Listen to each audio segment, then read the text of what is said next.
Assalamualaikum warahmatullahi wabarakatuh. Waalaikumsalam Waalaikumsalam warahmatullahi wabarakatuh. Alhamdulillah wa syukurillah wassalatu wassalamu ala rasulillah wa la hawla wa la quwwata illa billah. Gimana kabar kalian? Sehat semua? Alhamdulillah sehat. Alhamdulillah. Suara saya jelas ya? Jelas banget Pak. Ya, Pak. Jelas, Pak. Jelas banget ya. Baik, mari kita mulai dengan membaca basmalah. Bismillahirrahmanirrahim. Pertama adalah Al-Kindi. Al-Kindi ini lahir tahun 801 sampai meninggal 865 Masehi. Sehingga ya usianya sekitar 64 tahun. Sebenarnya nama aslinya itu Abu Yusuf Yakub. Nah, ayahnya Ishak As-Sabbah. Ia seorang gubernur di As-Sabbah. Kais Al-Kindi. Mungkin kakeknya ayahnya itu. Atau kakeknya dari orang tuanya ayahnya. Pokoknya di atasnya lah. Garis ke atas dia. Itu Al-Kindi. Bukan nama asli dia. Nama aslinya adalah Abu Yusuf Yakub. Di mana dia ini dilahirkan di Kufah. Pada masa pemerintahan Harun al-Rashid, Bani Abbasiyah.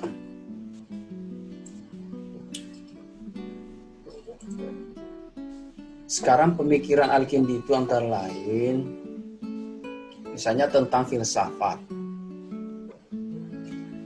Dia mengatakan bahwa filsafat itu tujuannya adalah untuk menyampaikan kebaikan, untuk menyampaikan kebenaran. Dan yang paling tinggi adalah mengetahui kebenaran pertama. Maksudnya kebenaran pertama ini adalah Tuhan. Itulah puncak pengetahuan paling tinggi dalam filsafat. Ketika kita sudah mengetahui kebenaran pertama, mengetahui Tuhan, itulah paling tinggi dalam filsafat menurut Al-Kindi. Kemudian tentang metafisika, menurut Al-Kindi itu segala yang ada ini di alam ini itu diciptakan. Semuanya ada permulaannya. Jadi tidak bersifat qadim, tidak bersifat azali. Semuanya melalui penciptaan. Semuanya melalui ada permulaan. Ini agak menarik bahasan tentang qadim ini ya. Nanti kita di akhir-akhir kita jelaskan perseteruan para filsuf Islam tentang alam yang qadim. Kemudian tentang kenabian, menurut Al-Kindi pengetahuan manusia itu yang paling tertinggi adalah pengetahuan yang dimiliki oleh Nabi. Tidak ada yang bisa mengalahkan pengetahuan Nabi. Kenapa? Karena Nabi itu bisa mengetahui yang kita tidak bisa tahu. Karena Nabi itu mendapatkan wahyu. Sementara kita ini tidak mendapatkan wahyu. Sehingga pengetahuan Nabi lah pengetahuan yang tertinggi. Kemudian Al-Kindi itu membagi pengetahuan menjadi dua. Pertama, pengetahuan ilahi. Maksudnya pengetahuan ilahi itu pengetahuan yang didapatkan oleh Rasul melalui wahyu yang disampaikan oleh malaikat. Ini dasarnya keyakinan. Pengetahuan ilahi ya pengetahuan yang didapatkan langsung dari Allah melalui malaikat. Itu dasarnya adalah keyakinan. Kemudian pengetahuan yang kedua itu adalah pengetahuan manusiawi. Itu pengetahuan yang didapatkan berdasarkan hasil pemikiran manusia. Ya, ini adalah dasarnya pemikiran. Itulah filsafat. Itulah sekilas tentang Al-Kindi. Kemudian kita ke tokoh yang kedua, yaitu Al-Farabi. Al-Farabi itu lahir sekitar tahun 870 dan meninggal 950, sehingga umurnya sekitar 80 tahun. Sebenarnya nama aslinya adalah Abu Nasr Muhammad. Ayahnya bernama juga Muhammad. Dia berasal dari Iran. Jadi Al-Farabi itu sebenarnya nama suatu wilayah daerah Turkistan.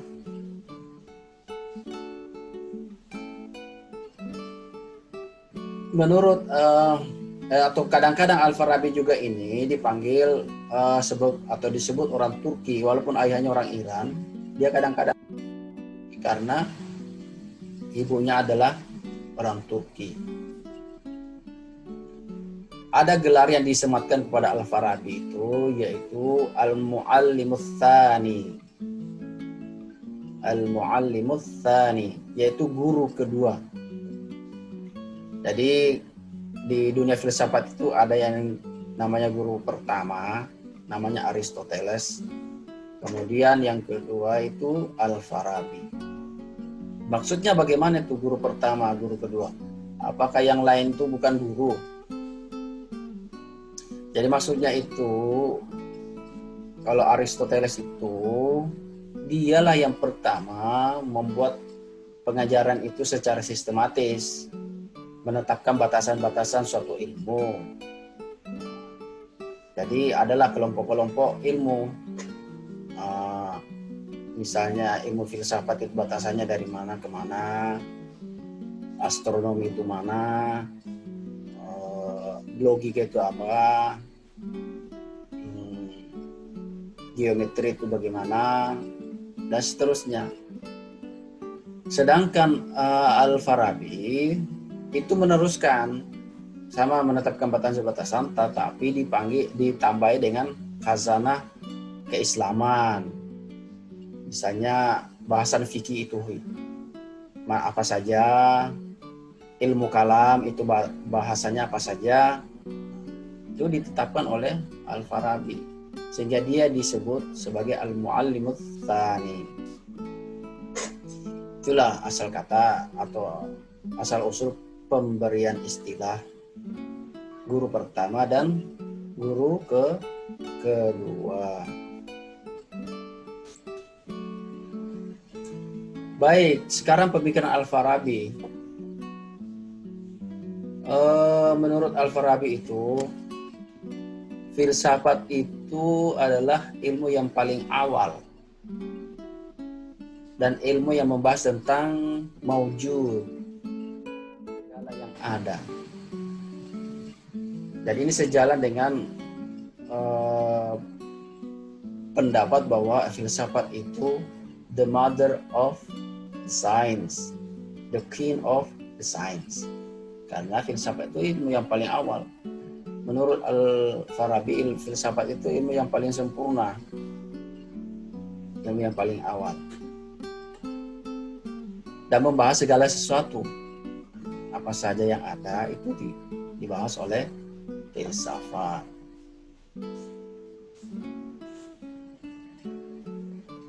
Sekarang pemikiran Al-Farabi tentang negara. Jadi menurut Al-Farabi itu masyarakat itu ada dua kelompok atau ada dua macam. Ada yang pertama disebut masyarakat yang sempurna. Bagaimana itu masyarakat yang sempurna? Yakni bagian-bagian masyarakat itu, unsur-unsur masyarakat itu seimbang. Jadi masyarakat yang komunitas yang ada di masyarakat itu seimbang.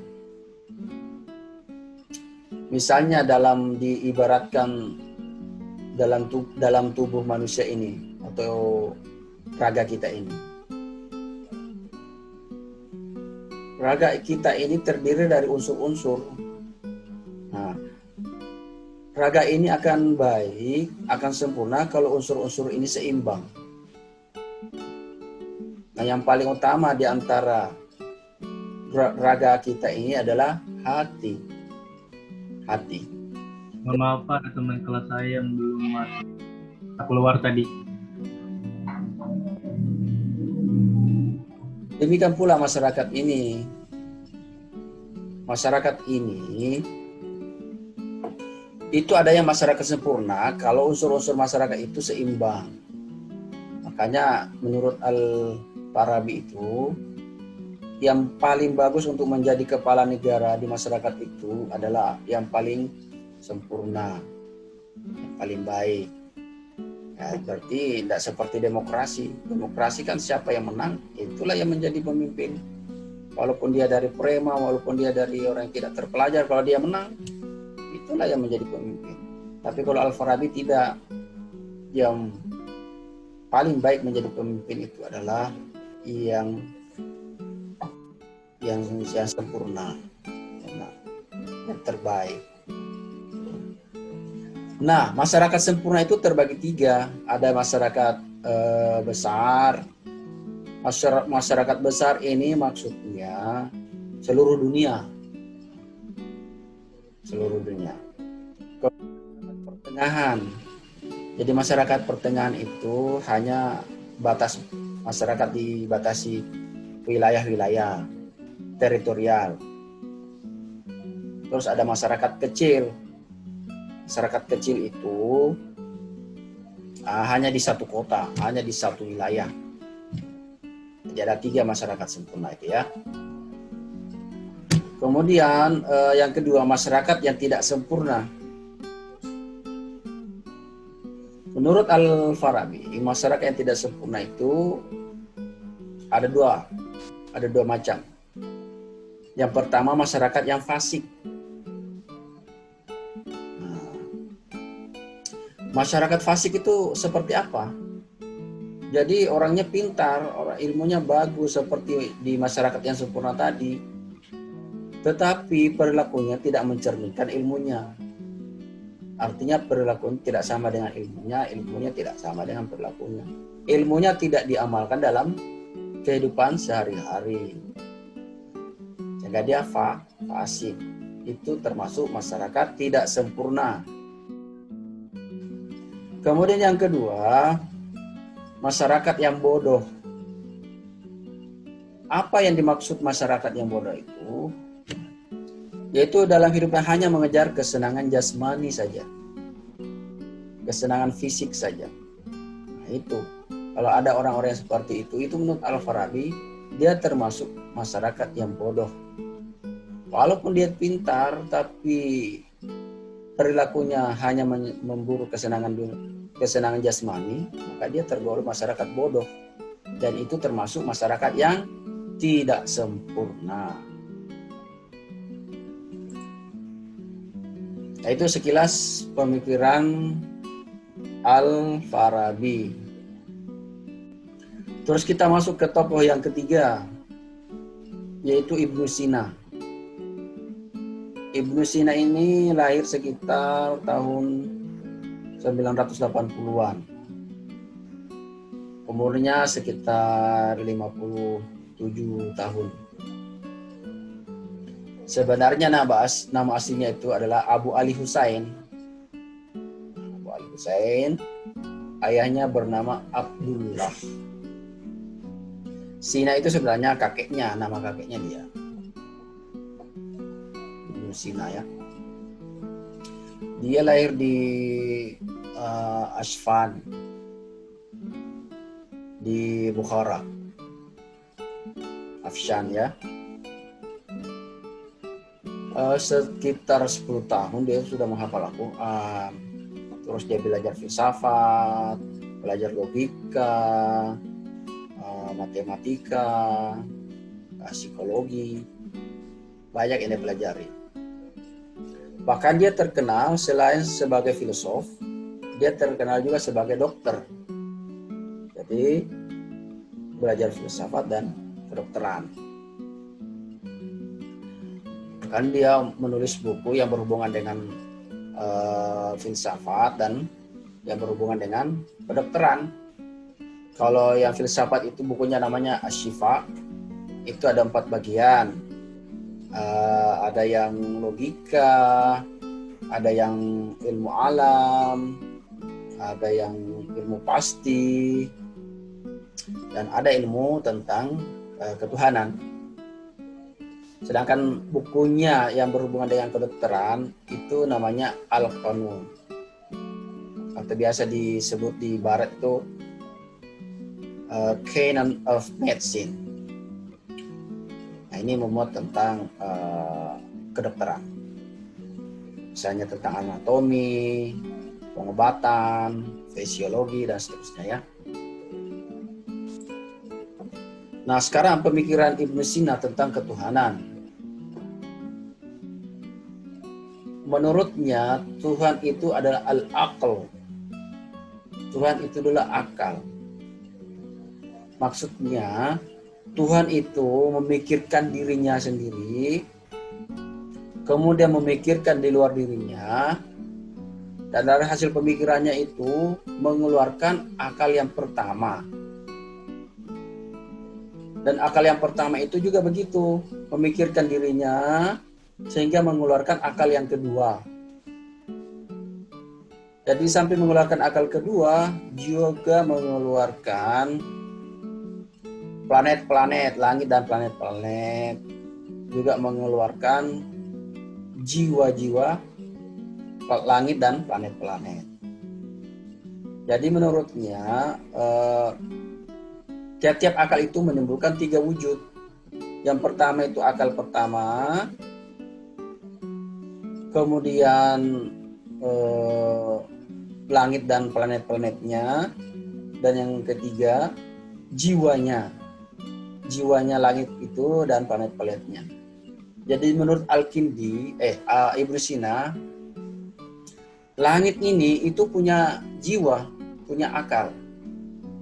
Langit, planet-planet itu punya jiwa. Tidak hanya manusia kita ini. Planet ini, bumi ini, langit ini, itu punya jiwa, punya akal. Jiwanya itulah yang menggerakkan, dan akalnya itu yang mengaturnya. Jadi planet-planet ini tertib itu karena ada akalnya. Planet-planet ini bergerak itu karena ada jiwanya. Itu menurut Ibnu Sina. Nanti kalian silakan pikir setuju apa tidak, diserahkan kepada kalian.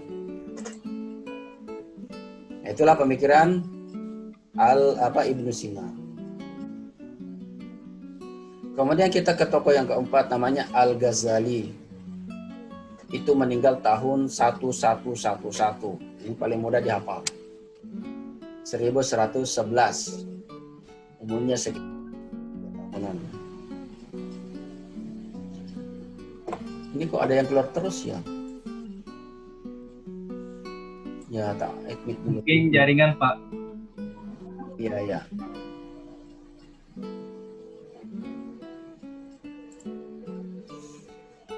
Baik, jadi Al-Ghazali itu sebenarnya nama aslinya adalah Muhammad. Ayahnya juga bernama Muhammad. Kakeknya juga bernama Muhammad. Kemudian buyutnya bernama Ahmad Abu Hamid Al-Ghazali. Jadi Ghazali itu sebenarnya suatu nama daerah, Ghazal, Tus, di wilayah Khorasan, Iran. Jadi dulu itu orang-orang itu senang menyematkan nama wilayahnya dari namanya, sebagai namanya. Orang-orang sekarang juga ikut-ikutan. Misalnya orang yang dari Jawa disebut Al-Jawi, orang Bugis disebut Al-Bugisi, orang Samarinda As-Samarindi itu. Orang Banjar disebut Al-Banjari. Nah, itu seperti orang dulu. Nama-namanya itu diambil dari entah itu sukunya atau daerah asalnya. Kalau Al-Ghazali ini sebenarnya bukan berasal dari keluarga yang kaya. keluarga orang tuanya itu sebenarnya hidup sederhana, berada dalam keterbatasan. Tetapi orang tuanya ini soleh dan sebagai sufi. Al-Ghazali itu cemerlang karirnya. Dia sempat menjadi dosen, bahkan sempat menjadi guru besar, bahkan jadi rektor di sebuah universitas di Baghdad, di Universitas Nizamiyah. Jadi dia itu ya bergelimpangan kemasyhuran, ketenaran, kalaupun harta ya itulah kecukupan lah. Kita skors dulu ya karena azan ya.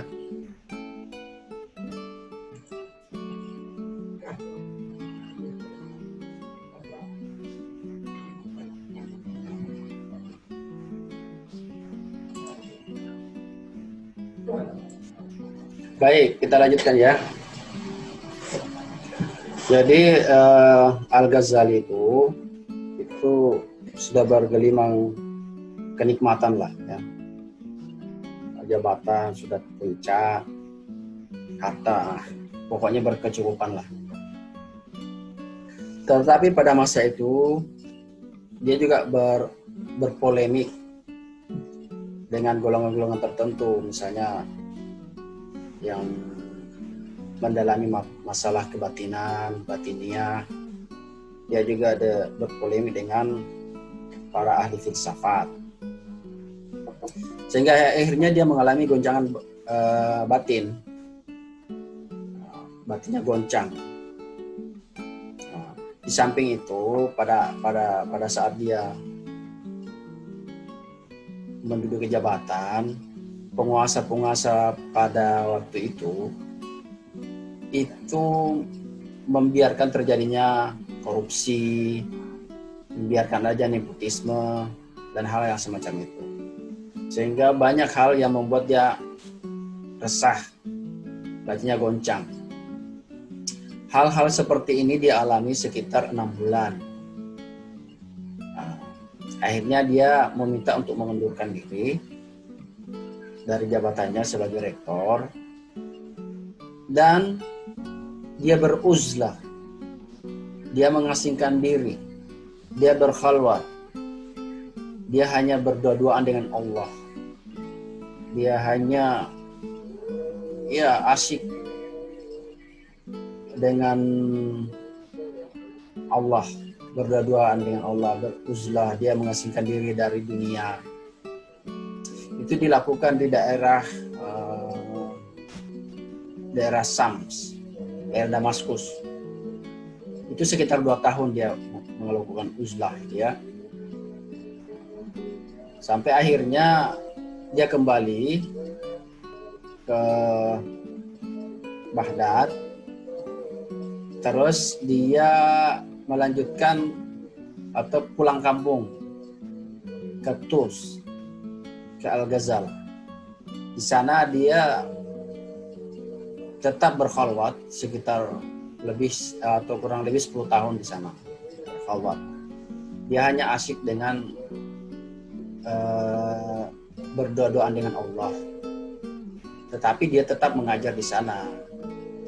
Namun yang diajarkan di sana itu bukan lagi filsafat, tetapi lebih condong kepada tasawuf, sufi. Nanti di akhir-akhir perkuliahan kita ini akan kita bahas perdebatan seru,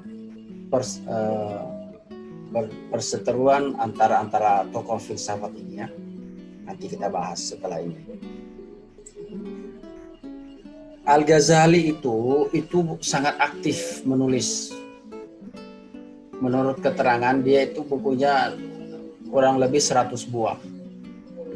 Jadi Al-Ghazali itu menulis itu di zaman dulu ya. Bagaimana kalau dia hidup di zaman sekarang ini yang teknologinya canggih ini, sangat mudah untuk menulis. Dia di zaman dulu gitu aja sudah bisa nulis buku 100-an kurang lebih. Apalagi seandainya dia hidup sekarang, mungkin ribuan bisa dia tulis. Jadi buku-bukunya itu ya sekitar Ada yang tentang ilmu kalam atau teologi, tentang fikih, tentang tasawuf, tentang akhlak, dan seterusnya ya. Nah, di antara karya-karyanya itu ada misalnya judul bukunya itu Maqasidul Falasifah, tujuan para filsafat.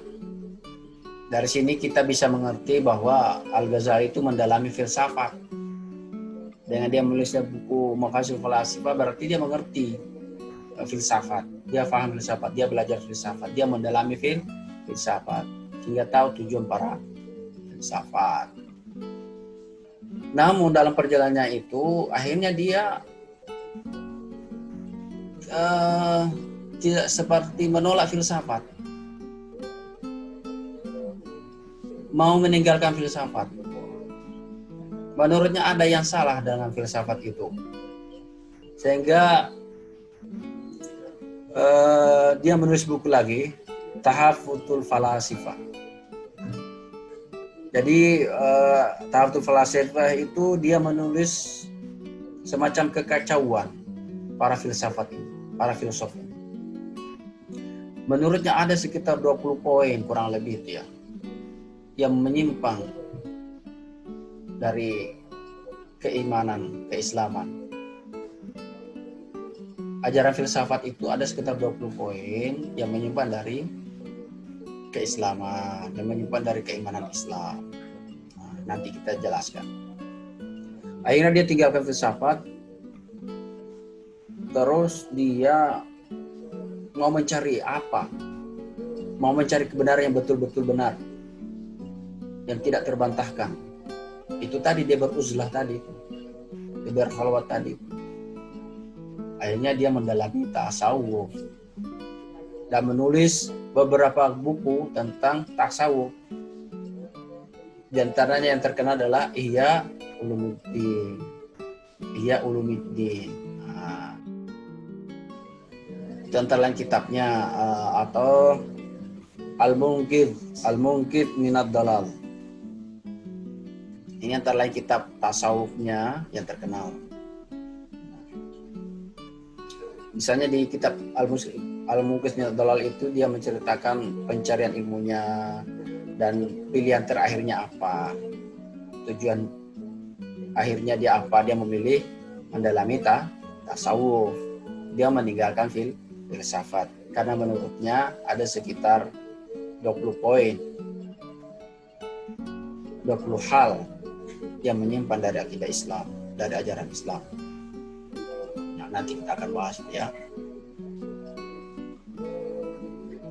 Terus filsuf yang kelima adalah Rushd.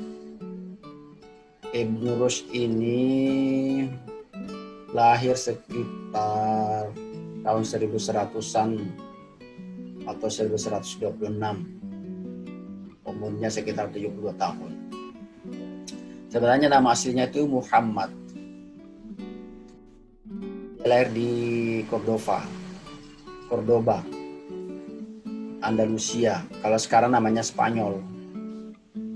Kalau kalian mengenal Spanyol mungkin sepak bola ya, atau balap motor. Sebenarnya dulu Islam pernah berkuasa di Eropa ya.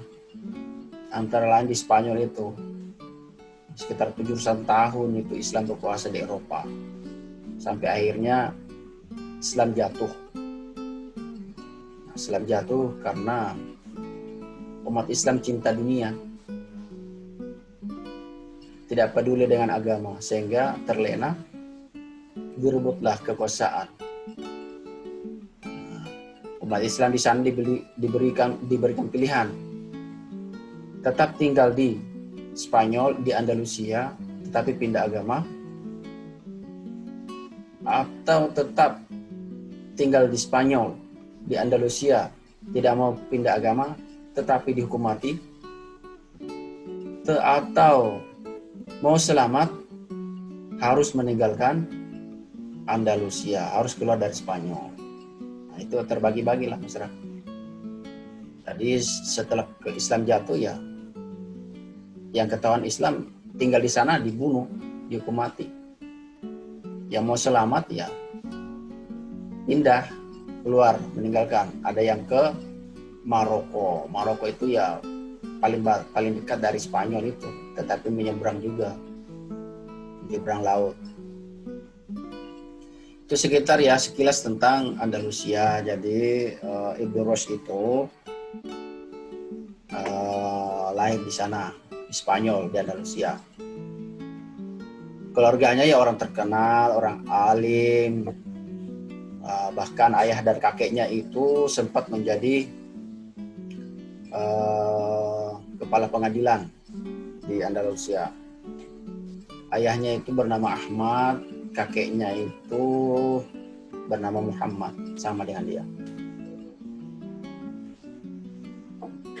Jadi Ibn Rushd ini mirip-mirip dengan Ibn Sina. Dia terkenal sebagai filosof, juga sebagai dokter. Nah, buku kedokterannya itu namanya Colligate ya. Kita akhiri saja, waktu juga sudah habis, sudah lewat malahan.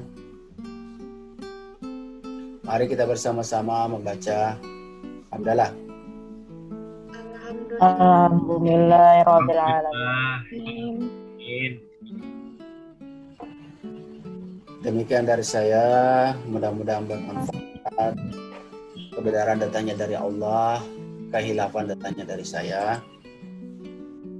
Akhir kalam, Assalamualaikum warahmatullahi wabarakatuh. Waalaikumsalam warahmatullahi wabarakatuh. Bye-bye.